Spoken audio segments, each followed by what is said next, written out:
بسم اللہ الرحمن الرحیم۔ شروع اللہ کے پاک نام سے جو بڑا مہربان اور نہایت رحم کرنے والا ہے۔ محترم ناظرین اکرام، حضرت بابا فرید شکرگنج رحمۃ اللہ علیہ جو اپنی کرامت سے بہت مشہور ہیں اور ان کا مزار پاکستان میں پایا جاتا ہے۔ حضرت بابا فرید شکرگنج رحمۃ اللہ علیہ کا پیر ایران یا عراق کے کس ملک میں رہا کرتا تھا۔ وہاں سے حضرت بابا فرید شکرگنج کے پیر نے ان کو حکم دیا کہ تو لاہور کی جانب روانہ ہو جا۔ حضرت بابا فرید شکرگنج رحمۃ اللہ علیہ اپنے پیر کا حکم پا کر وہاں سے روانہ ہوئے اور چلتے رہے۔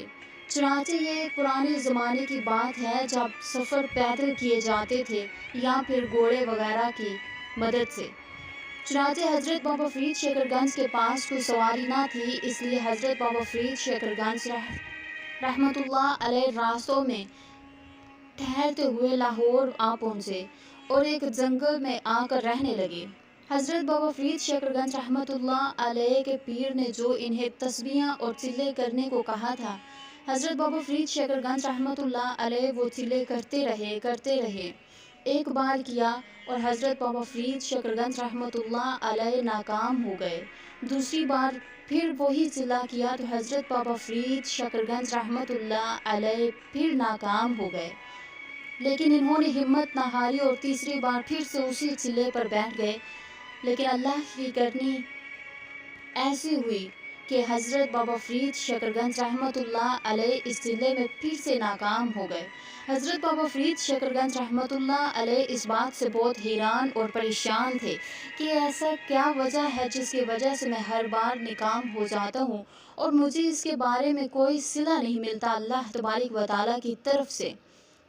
حضرت بابا فرید شکرگنج رحمۃ اللہ علیہ اسی سوچ میں تھے کہ میں نے تسبیحاں بھی پوری کی، سجدے بھی پورے کے، تہجد بھی پڑھی اور نمازیں بھی پڑھی، لیکن میرا چلہ اللہ تبارک و تعالیٰ کی بارگاہ میں قبول کیوں نہ ہوا۔ حضرت بابا فرید شکرگنج رحمۃ اللہ علیہ نے اپنی تمام کوششیں کر کے جب ناکامی ہاتھ آئی تو پھر سے واپسی کا روانہ ہوئے۔ انہوں نے چنانچہ واپسی کا ارادہ بنا لیا۔ وہ چلتے گئے اور انہیں پتا تھا کہ اگر پیدل جب سفر کیا جا رہا ہو، رستے میں جو بھی دعا مانگے وہ اللہ تبارک و تعالیٰ قبول کرتا ہے۔ حضرت بابا فرید شکرگنج رحمۃ اللہ علیہ چنانچہ جب چلتے گئے تو راستے میں بھی دعائیں کرتے رہے، لیکن ان کی دعا قبول نہ ہوئی۔ حضرت بابا فرید شکرگنج رحمۃ اللہ علیہ نے اپنے ماتھے پہ کسی قسم کی کوئی شکن نہ لائے اور پھر بھی وہ اللہ تبارک و تعالیٰ کے آگے جھکے رہے اور دعائیں کرتے رہے کہ یا پروردگار مجھے اس کا صلہ عطا فرما، میری دعاؤں اور میرے چلوں کو قبول فرما۔ حضرت بابا فرید شکرگنج رحمۃ اللہ علیہ چلتے چلتے جب ایک راستے میں پہنچے تو وہاں ایک ہوٹل تھا جہاں پر بہت زیادہ امیر گھرانوں کے لڑکے اور لوگ کھانا کھا رہے تھے۔ حضرت بابا فرید شکرگنج رحمۃ اللہ علیہ نے اسی ہوٹل کا آسرا لیا اور وہاں پر بیٹھ گئے۔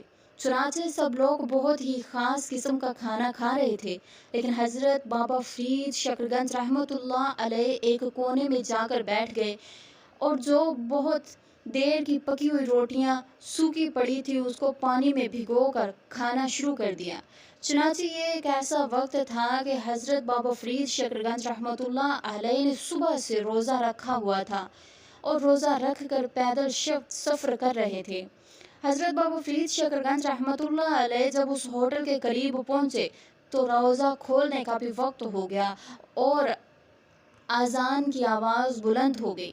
حضرت بابا فرید شکرگنج رحمۃ اللہ علیہ نے وہاں پر اپنا روزہ افطار کیا تو جو وہاں پر امیر گھر کے لڑکے دیکھ رہے تھے، حضرت بابا فرید شکرگنج رحمۃ اللہ علیہ کا مذاق اڑانے لگے کہ دیکھو ایک بوڑھا کس طرح کی روٹی کھا رہا ہے، اور اسے طرح طرح کی باتیں سنانے لگے۔ وہ باتیں کچھ اس طرح کی تھی جسے کوئی بھی انسان سنتا اور اسے غصہ آتا۔ حضرت بابا فرید شکرگنج رحمۃ اللہ علیہ نے اپنے دل میں کہا کہ اگر میں ایک طرف صرف غصے کی آنکھ سے انہیں دیکھ لوں تو بھی یہ چل کر خاک ہو جائیں گے، لیکن میرا اللہ تبارک و تعالیٰ کبھی بھی مجھ سے راضی نہ ہوگا اگر میں کسی دوسرے کو تکلیف دوں۔ لہٰذا حضرت بابا فرید شکرگنج رحمتullah علیہ نے ان کی ہر بات کو نظر انداز کیا اور بنا دل پہ لیے اور انہیں بنا کوئی جواب دیے اللہ کا شکر ادا کیا اور روزہ افطار کر کے چلے گئے۔ اللہ تبارک و تعالی نے حضرت بابا فرید شکرگنج رحمتullah علیہ کی اس رحم دلی اور صبر کرنے پہ انہیں کچھ اس طرح کے انعام سے نوازا کہ ان کے کیے ہوئے تمام چلے، تمام دعائیں اور تمام تسبیحیں اللہ تبارک و تعالی نے اپنی بارگاہ میں اسی وقت قبول فرما لی۔